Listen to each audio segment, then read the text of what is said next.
ടീച്ചറും കുട്ടികൾക്ക് ക്ലാസ്സൊക്കെ എടുത്തോണ്ട് നിൽക്കുമ്പോഴത്തേക്കും ബിഗ്നയും ടീച്ചറിനെ കാണുവാനായിട്ടൊക്കെ എത്തുകയാണ്. മുത്തശ്ശിയും ടീച്ചറിനെ ഉപദ്രവിച്ചിട്ടൊക്കെ ഉണ്ടായിരുന്നെങ്കിൽ പോലും പിന്നീട് മുത്തശ്ശിക്കെതിരായിട്ടൊരു നടപടിയൊന്നും എടുക്കുവാനായിട്ട് ടീച്ചർ നിന്നിട്ടുണ്ടായിരുന്നില്ല. ബിഗ്നയും അതിനെക്കുറിച്ചൊക്കെ ചോദിക്കുമ്പോഴത്തേക്കും മുത്തശ്ശിയുടെ അടുത്ത് നമ്മൾ ദേഷ്യത്തിലൊക്കെ പെരുമാറുകയാണെങ്കിൽ മുത്തശ്ശി കൂടുതൽ റിയാക്ട് ചെയ്യുന്നതായിരിക്കും. അതുകൊണ്ടാണ് അതെല്ലാം തന്നെ ഒഴിവാക്കുവാനായിട്ട് മുത്തശ്ശിക്കെതിരായിട്ട് ഒന്നും തന്നെ പറയാതൊക്കെ ഇരുന്നത്.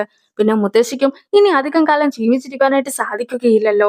അതുകൊണ്ട് തന്നെ കൊച്ചുമോനെ കണ്ണു നിറയെ കണ്ടോട്ടെ, ഞാനും അതുകൊണ്ടാണ് കൂടുതൽ പ്രശ്നമൊന്നും ഉണ്ടാക്കാതെ മകനെയും മുത്തശ്ശിയുടെ കൂടെയൊക്കെ പറഞ്ഞയച്ചിട്ടുണ്ടായിരുന്നതെന്നാണ് ടീച്ചറും പറയുന്നത്. ഇൻഷുറൻസ് തുകയൊക്കെ കൈക്കലാക്കുവാനായിട്ട് നീ തന്നെയാണ് നിന്റെ ഹസ്ബൻഡിനെ കൊന്നതെന്നൊക്കെയാണ് മുത്തശ്ശി പറഞ്ഞത്. അതിന്റെ സത്യാവസ്ഥയൊക്കെ മനസ്സിലാക്കുവാനാണ് ഞാനും എത്തിയതെന്നൊക്കെ ബിറ്റം പറയുമ്പോഴത്തേക്കും ടീച്ചറും കൂടുതലായിട്ടുള്ള കാര്യങ്ങളൊക്കെ ബിറ്റ്നേനെയും അറിയിക്കുന്നു. ജിഹോയ്ക്ക് 2 വയസ്സുള്ള സമയത്താണ് അവന്റെ അമ്മ മരിച്ചതെന്ന കാര്യമൊക്കെ ഞാൻ അവനെ പഠിപ്പിക്കുവാനായിട്ട് തുടങ്ങി കഴിഞ്ഞപ്പോഴത്തേക്കുമാണ് മനസ്സിലാക്കിയത്. അങ്ങനെ ഞാൻ അവനെ കൂടുതലായിട്ട് ശ്രദ്ധിക്കുവാനും തുടങ്ങി. പിന്നീടാകട്ടെ അവന്റെ അച്ഛനെ കണ്ട സമയത്ത് എനിക്ക് ഇഷ്ടം തോന്നിക്കുകയും പിന്നീട് ഞങ്ങളുടെ വിവാഹമൊക്കെ കഴിയുകയും ചെയ്തു. പക്ഷെ വിവാഹമൊക്കെ നടന്ന് 6 മാസം ആയപ്പോഴത്തേക്കും അദ്ദേഹത്തിന് ഇങ്ങനെയൊക്കെ സംഭവിക്കുമെന്ന് ഞാൻ ഒരിക്കലും കരുതിയിരുന്നില്ല എന്നൊക്കെ ടീച്ചറും പറയുന്നു. ഹസ്ബൻഡിന്റെ അമ്മയാകട്ടെ ഹസ്ബൻഡിന് 5 വയസ്സുള്ള സമയത്ത് അദ്ദേഹത്തെ ഉപേക്ഷിച്ചൊക്കെ പോയതാണ്. പക്ഷേ 30 വർഷങ്ങൾക്ക് ശേഷം ഹസ്ബൻഡിന് നല്ല ജോലിയൊക്കെ ഉണ്ടെന്ന് മനസ്സിലാക്കി തിരിച്ചെത്തി ആ ഒരു പണവും കാര്യങ്ങളും ഒക്കെ മേടിച്ചിട്ടാണ് അവരും ജീവിച്ചത്.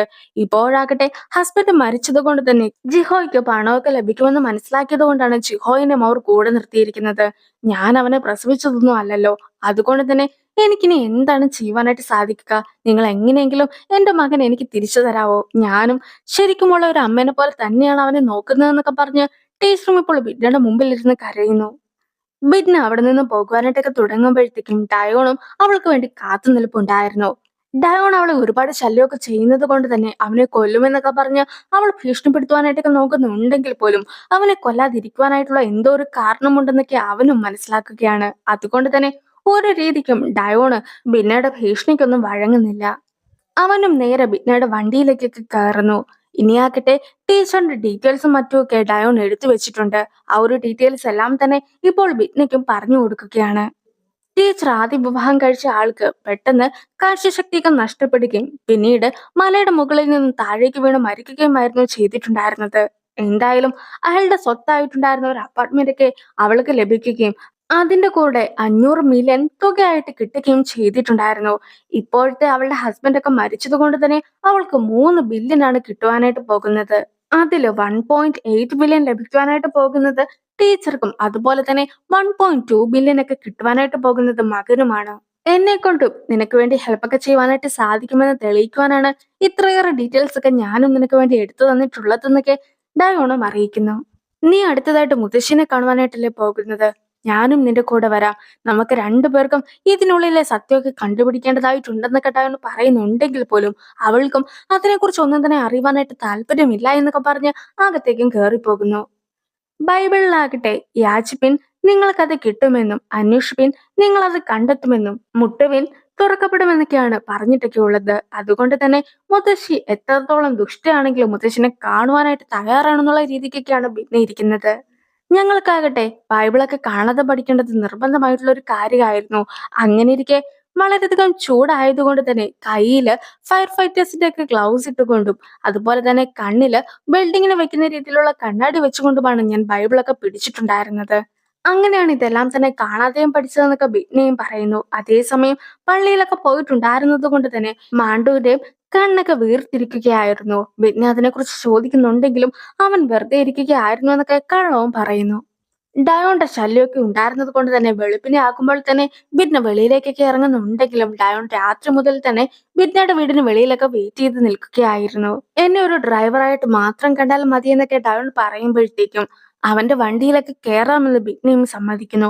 പക്ഷെ അവന്റെ കയ്യിലാകട്ടെ ഒരു ക്യാമറയൊക്കെ ഉണ്ടായിരുന്നു. അവളും ആ ക്യാമറ ഒക്കെ നശിപ്പിക്കുന്നൊക്കെ ഉണ്ട്. മാത്രമല്ല എല്ലാ ചെലവും ഡയോൺ തന്നെ വഹിക്കണമെന്നും അവൾ നിർബന്ധം പിടിക്കുന്നു. ബിഗ്ന ഒരു ചെകുത്താനൊക്കെ ആണെങ്കിലും അവളുടെ അടുത്ത് പേടിയില്ല എന്നും അവൾ ചെകുത്താനാണെന്നുള്ളതിന്റെ ഒരു തെളിവും അവളുടെ കയ്യിൽ ഇല്ല എന്നുമൊക്കെ പറഞ്ഞുകൊണ്ട് ഡയോൺ ഇരിക്കുമ്പോഴത്തേക്കും ബിഗ്നയും അവിടെ വെച്ചിട്ടുണ്ടായിരുന്ന ക്യാമറയൊക്കെ ചെറുതായിട്ട് തകരാറിലൊക്കെ ആകുന്നു. ബിഡ്നയും ഡയോണും കൂടി നേരെ മുത്തശ്ശിയുടെ അടുത്തേക്കൊക്കെ ചെല്ലുന്നു. മുത്തശ്ശിയോട് എവിടെയാണ് ജിഹോ ഉള്ളതെന്നൊക്കെ ചോദിക്കുമ്പോഴത്തേക്കും എനിക്ക് അവനെ നോക്കുവാനൊന്നും കഴിയുകയില്ല. അതുകൊണ്ട് തന്നെ അവനെ ഞാനൊരു അനാഥാലയത്തിലേക്ക് ആക്കിയിരിക്കുകയാണെന്നായിരുന്നു മുത്തശ്ശിയുടെ മറുപടി. പക്ഷേ വീട്ടിലെത്തി അവനെ കണ്ടേ മതിയാകൂ എന്നൊക്കെ വാശി പിടിച്ചൊക്കെ ബിഡ്ന നിൽക്കുമ്പോഴത്തേക്കും വീട്ടിലേക്കൊക്കെ മുത്തശ്ശിയും അവരെ കൂട്ടിക്കൊണ്ടൊക്കെ പോകുന്നു. മുത്തശ്ശി പതിയായിരുന്നു നടന്നിട്ടുണ്ടായിരുന്നത്. ബിന്നിക്ക് വേഗത്തിലൊക്കെ പോകണമെന്ന് പറയുമ്പോഴത്തേക്കും മുത്തശ്ശി കയ്യിലുണ്ടായിരുന്ന താക്കോലൊക്കെ അവളുടെ നേർക്ക് വലിച്ചു കയറിയുന്നു. അവളും ഡാവണും കൂട്ടിക്കൊണ്ട് മുത്തശ്ശിയുടെ വീട്ടിലേക്കൊക്കെ ചെല്ലുന്നു. വീടിന്റെ ലോക്കൊക്കെ തുറക്കുന്ന സമയത്ത് അവിടെ തൂക്കിയിട്ടിട്ടുണ്ടായിരുന്ന മണിയൊക്കെ കാണുമ്പോഴത്തേക്കും കുട്ടിക്കാലത്തെ പേരൻസിന് സംഭവിച്ച അപകടത്തെക്കുറിച്ചൊക്കെ ആയിരുന്നു ഡൗണിന്റെ മനസ്സിലേക്ക് വന്നിട്ടൊക്കെ ഉണ്ടായിരുന്നത്. എന്തായാലും വീടിന്റെ ഉള്ളില് അലമാരയ്ക്കകത്തൊക്കെ ആയിരുന്നു ജിഹോ ഒളിച്ചിരുന്നിട്ടുണ്ടായിരുന്നത്. ബിഡ്നയും അവനെ കണ്ടുപിടിക്കുന്നൊക്കെയുണ്ട്. ജിഹോനെ കൂട്ടിക്കൊണ്ടു പോകുവാനായിട്ടായിരിക്കും ചുറ്റും പോലീസും കൂടി എത്തിയതെന്നൊക്കെ ആയിരുന്നു മുത്തശ്ശി വിചാരിച്ചത്. അതുകൊണ്ടായിരുന്നു അവനെ ഒളിപ്പിച്ചൊക്കെ വെച്ചിട്ടുണ്ടായിരുന്നതും. ഇൻഷുറൻസ് തുകയ്ക്ക് വേണ്ടിയിട്ടാണ് നിങ്ങളുടെ മകനെ വൈഫ് കൊന്നതെന്നൊക്കെ പറഞ്ഞിട്ടുണ്ടായിരുന്നല്ലോ. അങ്ങനെ ഇരിക്കെ എന്തെങ്കിലും തെളിവൊക്കെ നിങ്ങളുടെ കയ്യിലുണ്ടോ? ഉണ്ടെങ്കിൽ നിങ്ങൾക്ക് ഞാൻ നീതിയൊക്കെ മേടിച്ചു തരാമെന്നൊക്കെ പിന്നെ പറയുമ്പോഴത്തേക്കും അവരുടെ മകൻ മരിച്ച അന്നാകട്ടെ അടക്കൊക്കെ നടക്കുന്ന സ്ഥലത്ത് വെച്ച് തന്നെ ആ ഒരു വൈഫിനെ മറ്റൊരാളുടെ കൂടെ കണ്ടിട്ടൊക്കെ ഉണ്ടായിരുന്നുവെന്ന് മുത്തശ്ശി അറിയിക്കുന്നു. അതുകൂടാതെ ഒരു ദിവസം മുത്തശ്ശി മകനെയുമായിട്ട് വീട്ടിലേക്കൊക്കെ ചെല്ലുന്ന സമയത്താകട്ടെ വീട്ടിലെ ഫുഡൊക്കെ വലിച്ചു വാരി ഇട്ടിരിക്കുന്നതായിരുന്നു മുത്തശ്ശി കണ്ടിട്ടുണ്ടായിരുന്നത്. 2 ദിവസത്തേക്ക് അവൾ വീട്ടിലേക്ക് പോലും വരാതെ മകനെ നോക്കുക പോലും ചെയ്യാതെയൊക്കെയായിരുന്നു ഇരുന്നിട്ടുണ്ടായിരുന്നത്. മകനെ ഒട്ടും തന്നെ നോക്കാതെയൊക്കെ ഇരുന്നിട്ടുണ്ടായിരുന്നത് കണ്ടതുകൊണ്ടാണ് താനും കുട്ടീനെ കൂട്ടിക്കൊണ്ടൊക്കെ വന്നിട്ടുള്ളതെന്നാണ് മുത്തശ്ശിയും പറയുന്നത്. ഡയോണും മുത്തശ്ശിയുടെ അടുത്ത് നിന്നും കൂടുതൽ വിവരങ്ങളൊക്കെ അറിയുവാനായിട്ട് ശ്രമിക്കുന്നുണ്ടെങ്കിലും ബിഡ്നയ്ക്കും മുത്തശ്ശി പറയുന്നതിനോട് ഒട്ടും തന്നെ താല്പര്യമൊന്നും ഉണ്ടായിരുന്നില്ല. അങ്ങനെ ഇരിക്കെ ഡയോണെ കൂട്ടിക്കൊണ്ടൊക്കെ പോകുവാനായിട്ട് ബിഡ്ന നോക്കുമ്പോഴത്തേക്കും ഡയോണും കഴുത്തിലുണ്ടായിരുന്ന കുരിശൊക്കെ ബിഡ്നനെയും കാണിച്ചു കൊടുക്കുന്നു. അതുകൊണ്ട് തന്നെ തലകറക്കമൊക്കെ ഉണ്ടായിട്ടുണ്ടായിരുന്ന അവളെ ജിഹോ ആണ് കൂട്ടിക്കൊണ്ടൊക്കെ പോയത്. മുത്തശ്ശി വളരെ പാവമാണ്. എന്റെ അച്ഛനും ഇപ്പോൾ സ്വർഗത്തിലൊക്കെ ആയിരിക്കുമോ ഉണ്ടായിരിക്കുക എന്നൊക്കെ ജിഹോയും ബിഡ്നയുടെ അടുത്തൊക്കെ ചോദിക്കുന്നു. എന്റെ അച്ഛനെ കൊന്നത് ടീച്ചറാണ് എങ്കിൽ ടീച്ചറിന് ശിക്ഷയൊക്കെ ലഭിക്കുന്നതായിരിക്കുമോ എന്നൊക്കെ അവൻ ചോദിക്കുമ്പോഴത്തേക്കും ഉറപ്പായിട്ടും അവൾക്ക് ശിക്ഷയൊക്കെ ലഭിക്കും. പക്ഷെ അതിനുള്ള തെളിവൊന്നും ഇല്ലല്ലോ എന്നൊക്കെ ബിഡ്നയും പറയുന്നു. അങ്ങനെ ഇരിക്കെയാണ് അവനും അവന്റെ ഡ്രോയിങ്സ് ഒക്കെ ബിഡ്നയ്ക്ക് കാണിച്ചു കൊടുക്കുന്നത്. അവളും അവന്റെ ചിത്രമൊക്കെ വളരെ മോശമാണെന്നൊക്കെ പറഞ്ഞ് കളിയാക്കി ചിരിക്കുകയായിരുന്നു. അങ്ങനെ ഇരിക്കെയാണ് അതിലുണ്ടായിരുന്ന ഒരു ചിത്രമൊക്കെ അവളുടെ ശ്രദ്ധയിലും പെടുന്നത്. അതിലാകട്ടെ ഒരു സ്ത്രീ ഒരു കുട്ടിയുടെ മുഖമൊക്കെ തലയണ വെച്ച് മറച്ചു പിടിച്ചിരിക്കുന്നതായിട്ടൊക്കെ കാണിച്ചിട്ടുണ്ടായിരുന്നു. അങ്ങനെ ഇരിക്കെ ഇതിലുള്ളത് നീയും നിന്റെ സ്റ്റെപ്പ് മദറുമാണോ എന്നൊക്കെ ബിഗ്നിയും ചോദിക്കുന്നു. ഇനി മുത്തശ്ശി ഡയോണിന്റെ അടുത്ത് സംസാരിക്കുമ്പോഴത്തേക്കും മുത്തശ്ശി വളരെ പാവമായിട്ടൊക്കെയായിരുന്നു നിന്നിട്ടുണ്ടായിരുന്നത്. എന്തായാലും എന്റെ മകന്റെ ഭാര്യ അത്രയ്ക്ക് നല്ലവളല്ല എന്ന് എനിക്ക് അറിയാമായിരുന്നു. അതുകൊണ്ട് മാത്രമാണ് അവന് കിട്ടുന്ന ഇൻഷുറൻസ് തുകയെ കുറിച്ചൊക്കെ ഞാനും അന്വേഷിച്ചിട്ടുണ്ടായിരുന്നതെന്നാണ് മുത്തശ്ശിയും അറിയിക്കുന്നത്. ഡയോൺ തിരിച്ച് റൂമിലെത്തി കഴിയുമ്പോഴത്തേക്കും ചിഹോയും തലയണ വെച്ച് ബിന്നയുടെ ശ്വാസമൊക്കെ മുട്ടിക്കുന്നതായിരുന്നു അവനും കണ്ടിട്ടുണ്ടായിരുന്നത്. അപ്പോഴാണ് ബിന്നയും ഞാൻ പറഞ്ഞിട്ടാണ് ചിഹോ ഇങ്ങനെ ചെയ്തതെന്നൊക്കെ അറിയിക്കുന്നത്. അങ്ങനെ ഇരിക്കെ കാറൊക്കെ അപകടത്തിൽപ്പെട്ട ദിവസത്തെ ഒരു ചിത്രം കൂടി ചിഹോ വരച്ചിട്ടൊക്കെ ഉണ്ടായിരുന്നു. ബിന്നയാകട്ടെ ഇതിനെക്കുറിച്ച് കൂടുതലായിട്ടൊക്കെ പറയാമോ എന്ന് പറയുമ്പോഴത്തേക്കും ആ ദിവസം നടന്ന കാര്യങ്ങളെ കുറിച്ചൊക്കെ അവനും പറയുകയാണ്. ജിഹോ കാറിലേക്കൊക്കെ നോക്കുമ്പോഴത്തേക്കും ടീച്ചറും കട്ടിയുള്ള പശയൊക്കെ സീറ്റ് ബെൽറ്റിൽ ഒട്ടിച്ചു വെക്കുന്നതൊക്കെ അവനും കണ്ടിട്ടുണ്ടായിരുന്നു. പിന്നീട് പശയുടെ മണമൊക്കെ ആയിരുന്നു അവൻ അനുഭവപ്പെട്ടിട്ടുമുണ്ടായിരുന്നത്. മാത്രല്ല ടീച്ചറും മനഃപൂർവ്വമായിരുന്നു വണ്ടിയും വെള്ളത്തിലേക്ക് ഇട്ടത്. ടീച്ചറും ജിഹോനെ രക്ഷിച്ചുകൊണ്ടൊക്കെ പോകുന്നുണ്ട്. അതേസമയം എന്റെ അച്ഛനെ കൂടി രക്ഷിക്കാവോ എന്നൊക്കെ ജിഹോ ചോദിക്കുന്ന സമയത്താകട്ടെ നേരത്തെ കാറിന്റെ ഷെയ്ഡൊക്കെ തുറന്നായിരുന്നു ഇട്ടിട്ടുണ്ടായിരുന്നെങ്കിൽ പോലും ഇവർ രണ്ടുപേരും രക്ഷപ്പെട്ടത് കൊണ്ട് തന്നെ ടീച്ചറും കാറിന്റെ ഷെയ്ഡൊക്കെ അടയ്ക്കുന്നു. മാത്രല്ല പശയൊക്കെ ഒട്ടിച്ചിട്ടുണ്ടായിരുന്നത് കൊണ്ട് തന്നെ കാറിൽ നിന്നും ഇറങ്ങുവാനായിട്ട് അച്ഛനും സാധിക്കുമായിരുന്നില്ല. അച്ഛനെ രക്ഷിക്കുകയില്ല എന്നും ഇപ്പോൾ നടന്ന കാര്യങ്ങളെ കുറിച്ച് ആരോടെങ്കിലും പറയുകയാണെങ്കിൽ മുത്തശ്ശിനെയും അവനെയും കൂടി കൊന്നുകളയുന്നതായിരിക്കുമെന്നുമാണ് ചീഹോയുടെ അടുത്ത് അന്ന് ടീച്ചർ പറഞ്ഞിട്ടൊക്കെ ഉണ്ടായിരുന്നത്. പിന്നീട് ചീഹോനെ ഉണ്ടാവുന്ന സമാധാനിപ്പിക്കുന്നു. എന്തായാലും സത്യങ്ങളൊക്കെ മനസ്സിലാക്കിയല്ലോ, നിങ്ങൾക്കൊന്നും കൂടി ഈ കേസൊക്കെ അന്വേഷിച്ചൂടെ എന്ന് വിഘ്ന ചോദിക്കുന്നുണ്ടെങ്കിൽ പോലും കുട്ടികളുടെ അടുത്ത് ചോദ്യം ചെയ്യുവാനായിട്ട് ചെല്ലുമ്പോഴത്തേക്കും ഓരോ തവണയും എന്തെങ്കിലും മാറ്റമൊക്കെ വരുത്തിയിട്ടായിരിക്കും അവർ സംസാരിക്കുക. അതുകൊണ്ട് തന്നെ കുട്ടികളുടെ പേരില് കേസൊന്നും പുനരന്വേഷിക്കുവാനായിട്ട് സാധിക്കുകയില്ല എന്നൊക്കെ ഡയോണും വിഘ്നയുടെ അടുത്ത് പറയുന്നു. കുട്ടികളെ ആരാണ് വിശ്വസിക്കുക എന്നൊക്കെ ഡയോൺ ചോദിക്കുമ്പോഴത്തേക്കും ഞാൻ വിശ്വസിക്കുമെന്ന് വിഘ്നയും മറുപടി കൊടുക്കുകയാണ്. നീ ഇങ്ങനെ എന്റെ പിന്നാലെ നടന്ന് ശല്യം ചെയ്യുന്നത് കൊണ്ടാണ് ഞാൻ ഇങ്ങനെയൊക്കെ നിന്റെ അടുത്ത് പെരുമാറുന്നത്. അതേസമയം നീ ഒരു കുട്ടി ആയിരുന്നുവെങ്കിൽ ഈ ഒരു സിറ്റുവേഷനിലൂടെ നീ ആയിരുന്നു കടന്നു പോയിട്ടുണ്ടായിരുന്നെങ്കിൽ നീ എന്നോട് എന്ത് പറയുന്നോ അത് ഞാൻ വിശ്വസിച്ചേനെ. കുട്ടികൾ ഒരിക്കലും ഇങ്ങനത്തെ കാര്യത്തിൽ കളവൊന്നും പറയാറില്ല. നിന്നെ പോലും ഞാൻ വിശ്വസിച്ചേനെ എന്നൊക്കെ ഡയോന്റെ അടുത്ത് ബിന്നം പറയുമ്പോഴത്തേക്കും ഡയോന്റെയും കണ്ണുകളൊക്കെ നിറഞ്ഞൊഴുകുകയായിരുന്നു.